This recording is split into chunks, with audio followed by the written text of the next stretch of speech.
Welcome to History Talk, the podcast that brings together experts to discuss current events in historical perspective. My name is Lauren Henry, and I'm here with my co-host, Eric Michael Rhodes. Hey, Lauren.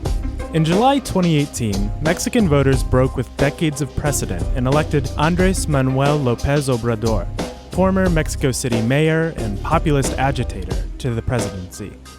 The election of Obrador, who is often referred to by his initials AMLO, represents a sea change in Mexican politics. Since the Mexican Revolution, he is only the third president not to come from the long-dominant Institutional Revolutionary Party. AMLO was the first candidate to receive more than half of the electorate's vote. He is also the first openly leftist president since the Great Depression. As president, AMLO faces a bevy of pressing issues: spiraling inequality and corruption, a record-high murder rate of nearly 30,000 murders in 2017, not to mention an increasingly bellicose neighbor to the north. His ability to deal with these manifold challenges will determine not only his political future, but the fate of the country as a whole. To help us make sense of the historical forces that have led to AMLO's election, we're very lucky to be joined today by two highly esteemed scholars of modern Mexico. First, we have Dr. Elena Albarrán, who is Associate Professor of History and Global and Intercultural Studies at Miami University. Dr. Albarrán studies revolutionary and social movements in Mexico and Latin America, with a particular interest in the history of childhood and visual culture. She's joining us today from Oxford, Ohio. Thank you for speaking with us, Elena. Thanks for having me. It's great to be here to talk today. And in the studio today is Reyna Esquivel-King, a PhD candidate in Latin American history at The Ohio State University. Reyna specializes in the history of modern Mexico. She is currently completing her dissertation on Mexican film and the construction of Mexican national identity. Welcome, Reyna. Hello. Thank you for having me.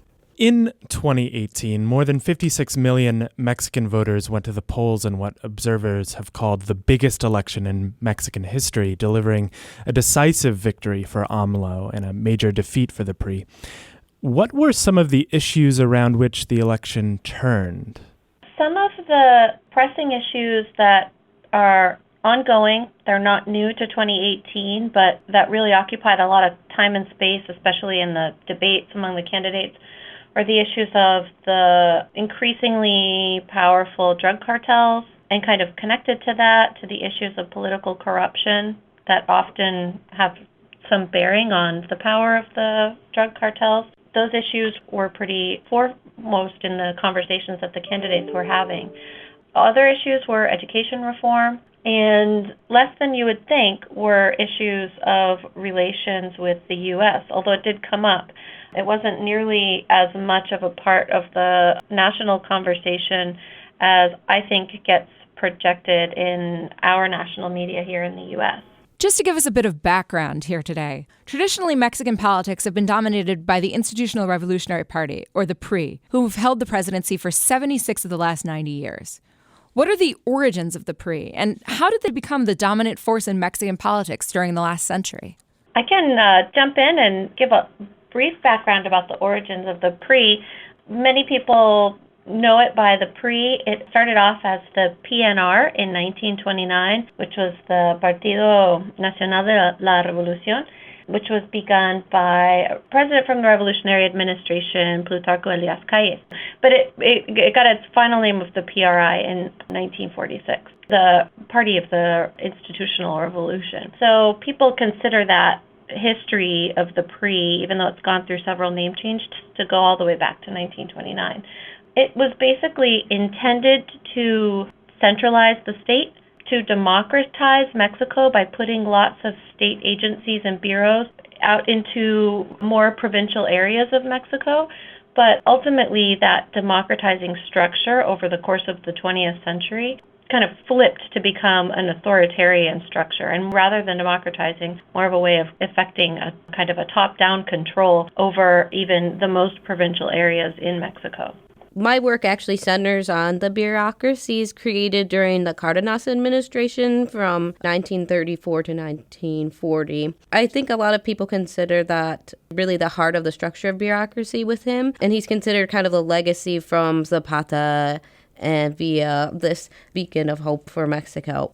So I think it became such a dominant force because they do implement a lot of funding, state funding, either like Dr. Albarrán said, that they do education reform in the 1920s and 1930s, trying to reach out to the indigenous population, even though they didn't always succeed. And then they also do with film as well, giving a lot of money to state funding for films that also preach a certain message of the pre-party. So it's like authoritarian with this message of democratization, but really you could only get money in regards to film and things like that if you had a message that was positive of the pre-party. And that's Lázaro Cárdenas, right? Yeah, Lázaro Cárdenas. Excellent. And Reyna, would you mind elaborating a little bit on what you mean by the legacy of Zapata and the meaning in Mexican history? Well, the Mexican Revolution really centers on Zapata as somebody who's the father of Morelos in the state of Morelos, who really wanted land back to the peasants, and he really embodied what the ideals were for the revolution. And during the 1920s, people were a little disappointed. So it's with Cárdenas where we do see a massive land reform and, of course, the nationalization of oil in 1938. He kind of takes that legacy and moves it forward. So people are kind of seeing the promises of the revolution fulfilled. In 2018, AMLO ran under a coalition heading of Together We Will Make History. Now, we've just spoken a bit about this longer history of 20th century Mexican politics and specifically 20th century leftism. What are some of the ways that AMLO has deployed Mexican history to his advantage during his campaign and even afterwards? AMLO himself is a sort of historian in his own right. He's written, I think, 17 books. Not all of them are history, but some of them could be classified as traditional works of history. His wife, Beatriz Gutierrez Müller, is also a historian and a journalist. And so more than any other president in Mexico's history, AMLO has really identifies with history as a narrative process, has studied it, and really inserts himself in it very intentionally. So I think this is actually a really fascinating aspect of the AMLO presidency, is the incredibly conscious level in which historical narratives, images, rhetoric, and historical literacy are inserted into almost everything that he does politically. So, for example, the name of his coalition, Juntos Haremos Historia, which is Together We Make History, as you mentioned, itself is a way of reframing the historical narrative that puts him kind of at the end of it. So one of the things that comes to mind right away is within the first day of his presidency, they unveiled a new logo for the website of the Gobierno de Mexico, the website, which is the portal to all Mexican government services. It's a catchy red and white graphic that says Juntos Haremos Historia, and then it has together a very carefully selected pantheon of national heroes that include the independence heroes, Morelos and Hidalgo. At the center, it includes Benito Juárez, Mexico's first indigenous president from the mid-19th century to the late 19th century. It has Francisco Madero, who technically won the Mexican Revolution of 1910, and Lázaro Cárdenas, who we've already spoken about, that very reform-oriented, redistribution-oriented revolutionary president of the 1930s. So that careful selection of national heroes as the kind of reinscribed history of heroes that is legible to all Mexicans is interesting, not just for the individuals that it includes, but it's also very interesting for the individuals that it does not include. Zapata is not included in that selection of national heroes, which is a really tactical omission. But all of the heroes, Morelos, Hidalgo, Juárez, Madero, and Cárdenas, all represent, I think, a different aspect of a very classically interpreted liberalism that's part of Mexico's political heritage. Political liberty, technical legal liberalism represented by Juárez, and the efforts towards democratization put forth by Madero, but in a very kind of moderate way. And then Cárdenas represents the most radical of those, and you could argue that this goes from conservative towards more liberal and from left to right in this pantheon of heroes, suggesting that AMLO comes as in a direct lineage from Cárdenas. I think that logotype itself has lots of space for analysis, as it speaks to how the everyday Mexican sees that as a representation of Mexico's new government.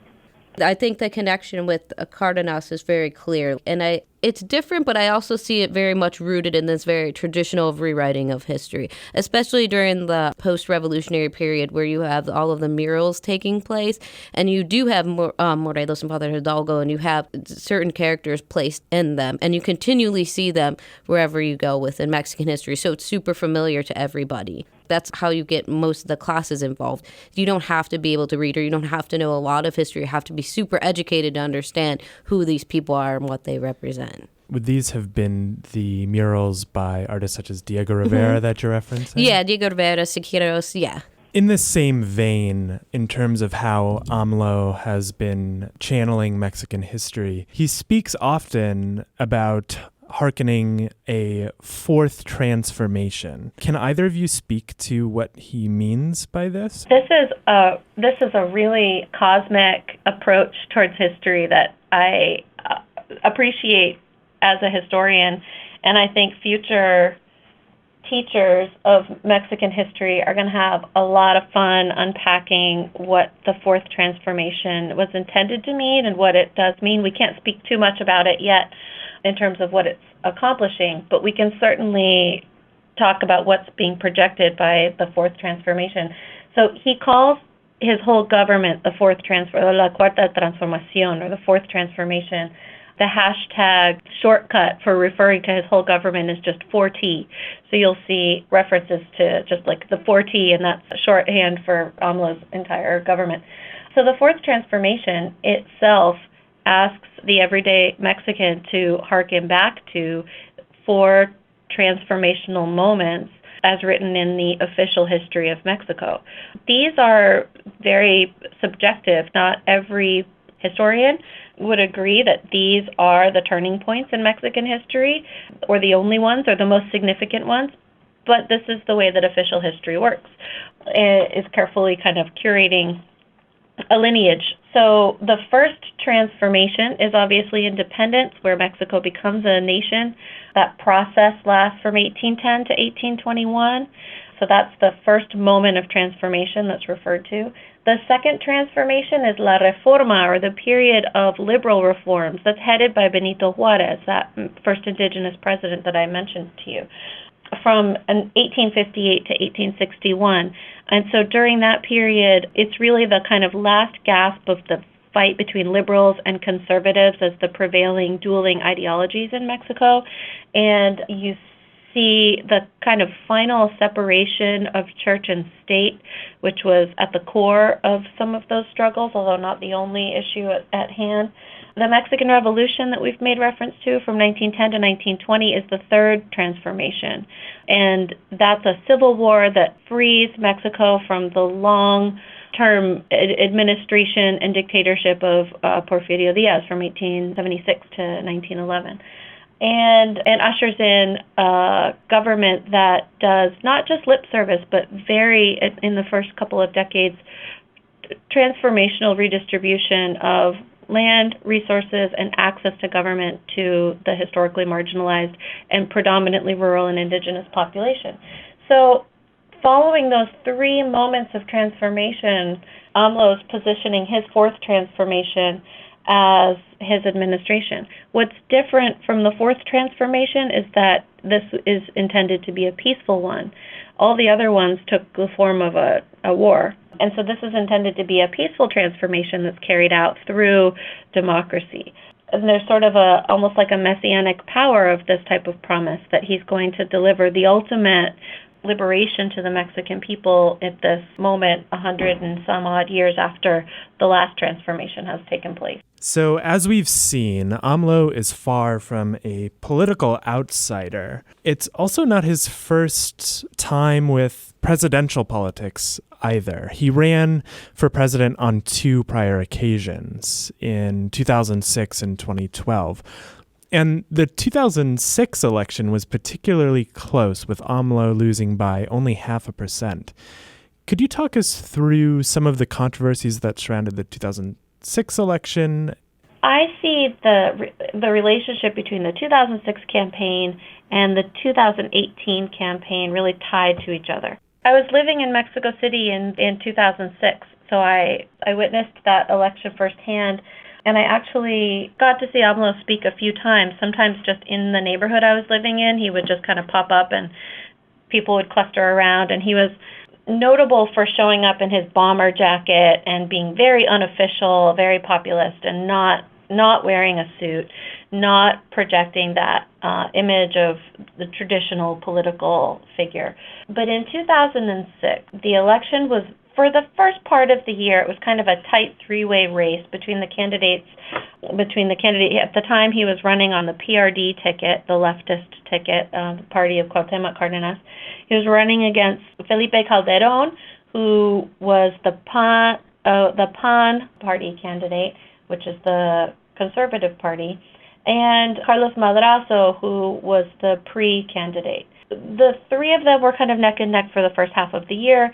At the end, Madrazo and the PRI started to fall behind, and ultimately it came down to a very tight race between AMLO and Calderón. I think Calderón won by a 0.62% margin, if I'm not mistaken, a very, very slim margin, something like a national total of 200,000 votes. So the margin was as slim as it could possibly be, and certainly warranted a recount. But all kinds of mysterious things happened to ballot boxes that made a recount impossible. And ultimately, Calderón took the oath of office in a very rushed ceremony that took place at midnight and wasn't the grand spectacle, that's the staged grand spectacle that people are accustomed to with the toma de protesta of a president. In the wake of this, AMLO kind of took to the scene and contested the election to no real avail legally.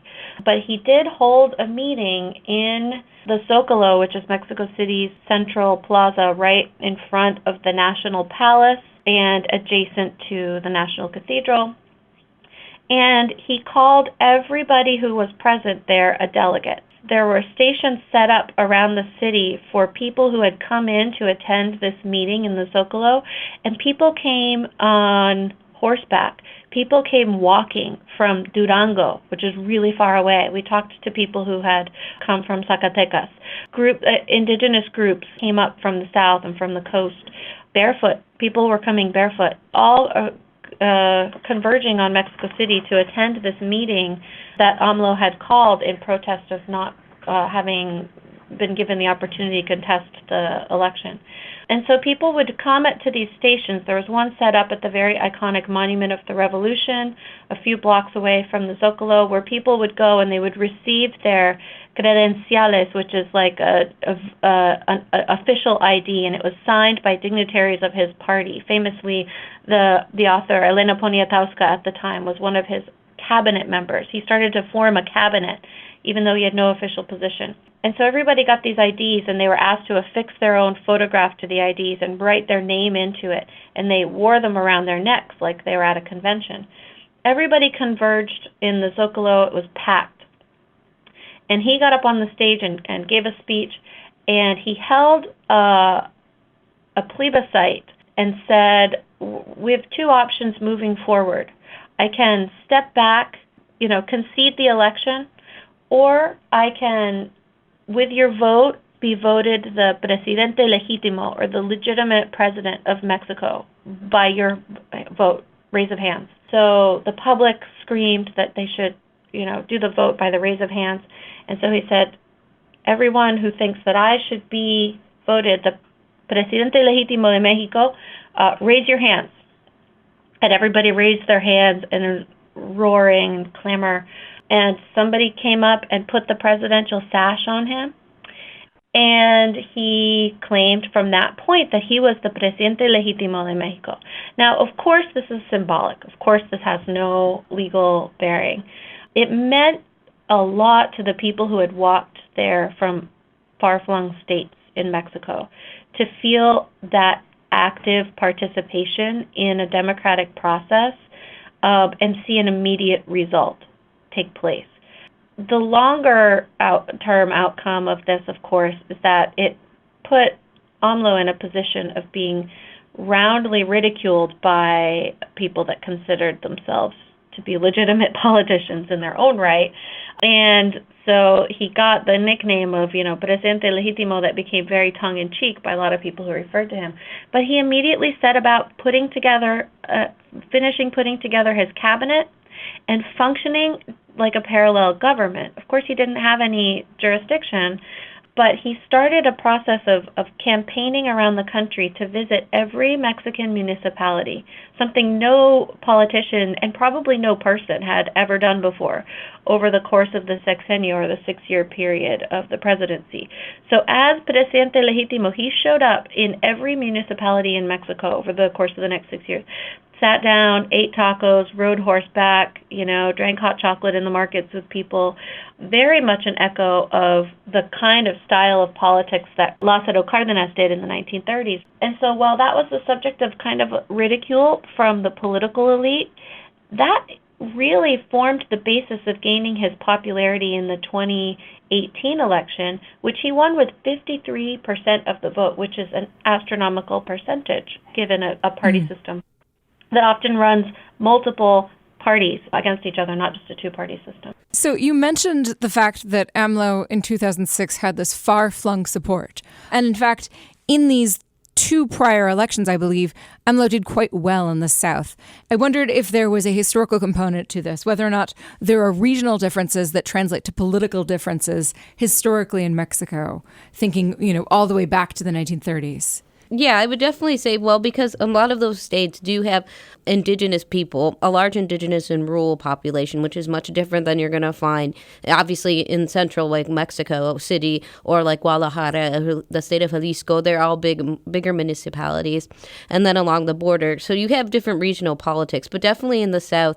The South, of course, is where Zapata forms then the state of Morelos is where he's from, and that's where they form his army, which is all full of peasants and people and indigenous people who want their land back. So I think too, as we talked with Cárdenas, they do pretty well. He does pretty well there too, because he gives land away, and it is more of this traditional politics of I'm not a politician, I'm like one of the people kind of idea that others in the 1920s hadn't done.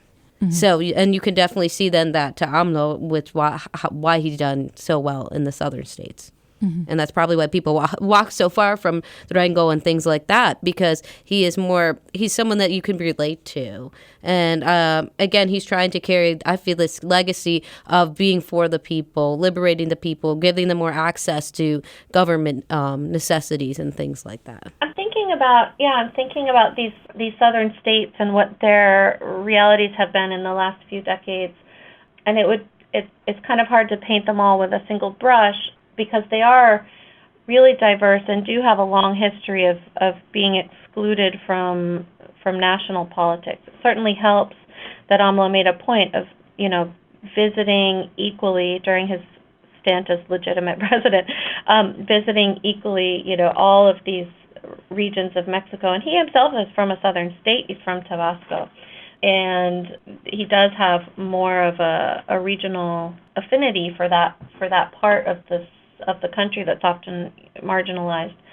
So I can't really speak specifically to the electorate in each state and how they might have responded to some of the other candidates, but I do think there might be something there to the echoes of the kind of representational politics that he at least espouses rhetorically that does promote a pro, I'm a little bit reluctant to say pro-Indigenous stance, because the last few weeks news cycle has made that a little bit more complicated.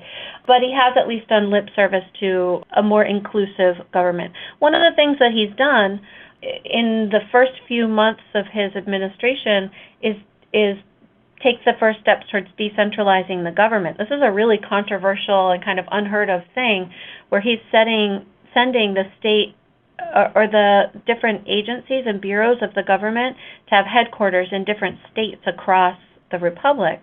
They've all been housed in Mexico City, but he's sending the Secretaría de Educación Pública, which is the Public Education Bureau.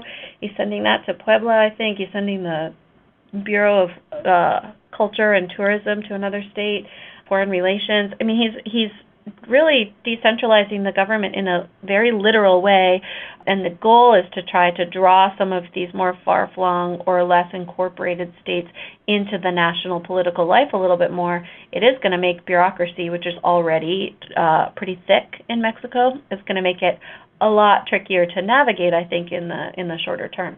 But anyway, those are some of the kinds of ways that he really delivers on his promises to attend to the regions of Mexico that haven't been usually paid much attention to at the national level. So to stick to these themes that we're discussing of exclusion, indigeneity, the south of Mexico, when Mexico does enter the U.S. news cycle, it's predominantly about the U.S. border with Mexico. But Mexico's southern border has entered into the country's political sphere as well. Is this a new phenomenon? Could you speak to Mexico's historical relationship to its southern neighbors and what's shaping the current news cycle in Mexico with regard to Guatemala and Nicaragua and Honduras? I mean, I guess I'm thinking of the first thing that comes to mind is Chiapas. The state of Chiapas has always been a little bit hostile. I mean, and you can see with NAFTA and the movement, the Zapatista movement that was then, down there in Chiapas after NAFTA and after Mexico removing part of their constitution, which would take away that land that they granted to this was in the early 90s. Yeah. That was, of course, mostly Mexico, but it also entered the news in the United States, too, because people were worried about that. And it's been a pretty hostile environment, especially because I don't think they're not included very much in the national government. When they were, obviously, with NAFTA, their lands were taken away, so they weren't part of making that decision. So I think that's the first thing that came to my mind is the indigenous fights there. And also a lot of, again, with Guatemala being so close, a lot of them are all Mayan as well, so they have more of a cultural roots with Guatemala more than, let's say, like other parts of Mexico and central Mexico. Yeah, waves of migration from Central America are not new, but they have been cyclical, and they're not always directly a result of failed U.S. foreign policy in the area, but almost always. The major significant wave was in the 80s with the Cold War era genocides that U.S. trained paramilitary troops, especially in El Salvador and Guatemala, were levying on their indigenous populations. That led to waves of asylum seekers coming up through Mexico and trying to pass as Mexican in the process to make their way to El Norte or to the north. That wave in Mexico kind of, I think, triggered some sentiments of racial anxiety and in Mexico against their neighbors to the south, some of which are coming back again in full force with the most recent waves of migration from Central America, which are also a result of endemic gang violence that are part of the aftermath of the U.S.-sponsored war on drugs that pushed much of the Colombian trade up through the landmass of the Americas through Central America. That's not the only factor. There's also some climate change factors that are pushing migrations out of Central America and through Mexico. And so in Mexico, there is mixed response to the migrants that are coming through. In some ways, you see a direct echo of the kind of really strident nationalism that we see on our southern border with Mexico.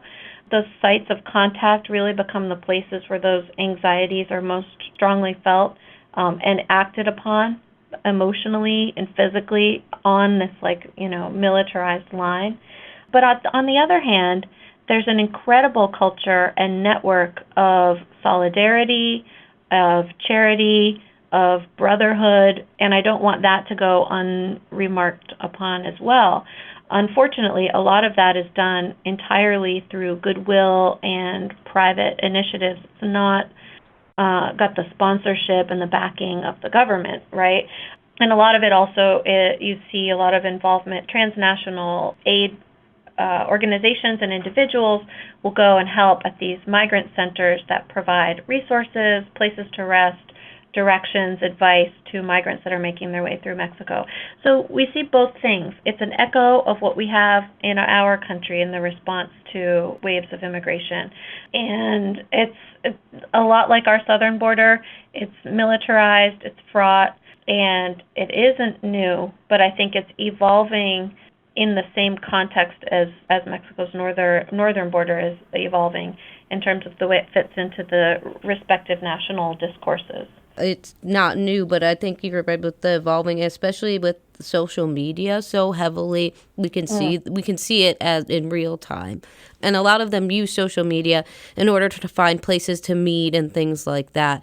I know some of the groups, the organizations that do help people down there, that's how they're able to find them. So I think that's a huge part of why it's also become a national rhetoric, because more of it can be seen. So this happened in the 80s too, but it's not something you can just like pick up your phone and see people marching in real time.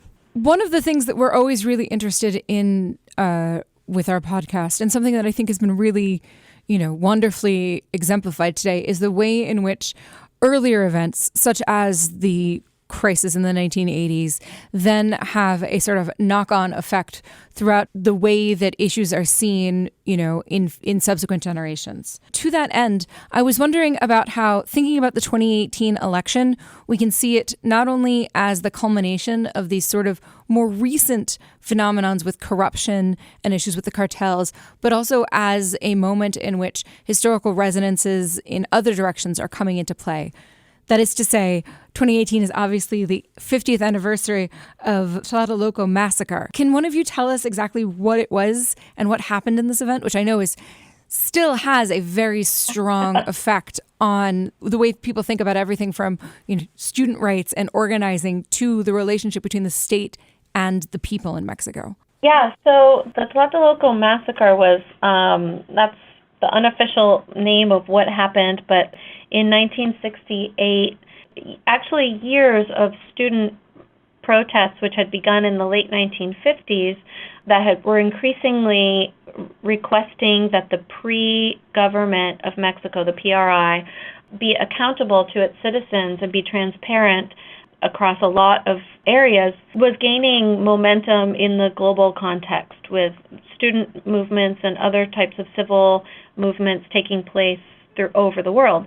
So this happened in a context in which Mexico City was poised to host the 1968 Olympics, the first non-Western or less developed country to do so in the history of the franchise. And so there was a lot of pressure on Mexico to project itself as modern, stable, democratic, and safe for people who might have reservations about heading down. So in that context, there were a series of student protests that had been put down by the government, by the special forces, which are called the granaderos, or the riot police. And on one episode, on October 2nd in 1968, a group of students had been converged peacefully in the Plaza de Tlatelolco, which is a working-class neighborhood just south of Mexico, or just north of Mexico City, and they were gathering to have a peaceful demonstration, singing songs, hosting speeches. And as night fell, some of the special but kind of paramilitary forces, and we don't actually have all the full information of who was involved, but agents of the Mexican government opened fire on the students that were collected there in the plaza, and anywhere from the official number of 40 to larger estimates of 700, but probably more in the average area of 300 plus people were assassinated in that episode. Hundreds, if not thousands, of others were arrested and detained, some for years following that event. that very authoritarian and violent crackdown on its own population, primarily just to save face before the Olympics, is something that is a really kind of shameful piece of Mexico's legacy. And since then, the Mexican government has very much owned responsibility for that episode, and in fact, they've constructed a whole museum of memory right adjacent to the site of where the massacre took place. That's a very well-funded space for people to tell the stories and recount and collect evidence about what happened at that event. In the last few years, in the year or so leading up to the 50th anniversary, there's been a real push to make public all documentation that exists regarding the massacre at Tlatelolco. And in particular, the UNAM, Mexico's National University, has a marvelous digitized project where you can go, and it's a lot of private collections, but it's newspaper clippings, documents from the student organizations, from the National Strike Committee, the CNH, all kinds of internal documents have all been digitized, and they're open for public use. And that's just one agency that's begun to digitize a lot of the material. So there's rich archival material available about this. It's one of the areas where Mexico's been very transparent about its history in a concerted effort to move forward. That said, in 2018, during the campaign, there were some more student protests that had so much of an echo that people started borrowing the graphics from the 1968 movement and adapting them to modern purposes. And students at the National University were demanding resignation of the rector, demanding the disbanding of these unofficial, they're called porras, they're kind of like strike breakers for student protests. They kind of come in dressed as if they are members of a certain student body, and then they commit violent acts of sabotage and to try to gain negative press for the students that are protesting. Those are hired by politicians who are trying to destabilize the political process. So a lot of that student unrest began to see a resurgence, and the students themselves were cognizant of the echoes of 1968 and brought that historical memory back to life by recycling the graphics, recycling a lot of the language, and making explicit references to government corruption, government collusion with drug cartels, and framing it as a continuation of 1968 in a moment in which the Mexican government has tried to kind of move beyond 1968 as the way that the government does politics. So there's a lot of students are really aware of the power of those historical narratives to still draw the attention of the previous generations who are now the political elite. A few years before 2018, 43 students disappeared on the way to a demonstration in the state of Guerrero. In what ways were the echoes of Tlatelolco present in the aftermath of that scandal, and how has it played out in politics since then? That is a very tightly paired episode, again, with 1968, specifically because it resulted in the probably death, right? They don't have any forensic evidence that suggests the whereabouts of these missing 43 students, except for, I think, bone fragments from one finger were positively identified as one or maybe two students. But of the 43, they don't have graves, they don't have bodies, they don't have answers about where these students went. But what is almost certain is that there's a level of the government, the municipal, and maybe the state, and potentially the national government being complicit in either the initial disappearance or the immediate cover-up of the disappearance of these 43 students of education. They were normal school students, so they were studying to be teachers. The main impact of that event at the national level was the fact that the president at the time, Enrique Peña Nieto, who was from the PRI party, dealt with it very poorly. This contributed to him achieving the lowest, I think, approval ratings of any president ever at the low point towards the end of his presidency. He dealt with the issue very poorly. and did not immediately call for the fullest and deepest investigation that could take place. He did not immediately mobilize all of the national resources to try to get to the bottom of the disappearance of the students. The best work on this subject is by the journalist Anabel Hernandez, who just pretty recently wrote the book La Verdadera Noche de Iguala, or the True Night of Iguala, which the name of the episode sort of what happened at Ayotzinapa. She's just recently been awarded the Freedom of Speech Award from the German press, the first woman to ever gain that recognition. But in an era in Mexico in which journalists are the number one targeted victims of assassination by drug cartels, it's a really dangerous time to be doing this kind of investigative reporting. And so there isn't as much vigorous journalism to uncover what's going on as there could be under other circumstances. That's what differentiates it a bit from what happened in 1968, is just the sheer extra-legal danger that surrounds topics of government collusion and corruption that characterizes our present moment. We'll wrap it up on that note. Thank you to both of our guests, Dr. Elena Albarrán and Reyna Esquivel-King. Thanks, everyone. This episode of History Talk was brought to you by Origins, Current Events and Historical Perspective, an online publication of the Public History Initiative, the Goldberg Center, and the History Departments at The Ohio State University in Columbus and Miami University in Oxford, Ohio. Our main editors are David Steigerwald, Stephen Kahn, and Nicholas Breifogel. Our audio and technical advisor is Paul Kodheimer. Our audio producers and hosts are Lauren Henry and Eric Michael Rhodes. Song and band information can be found on our website. You can find our podcasts and more on our website, origins.osu.edu, on iTunes, Stitcher, SoundCloud, and wherever else you get your podcasts. As always, you can find us on Twitter at OriginsOSU and at HistoryTalkPod.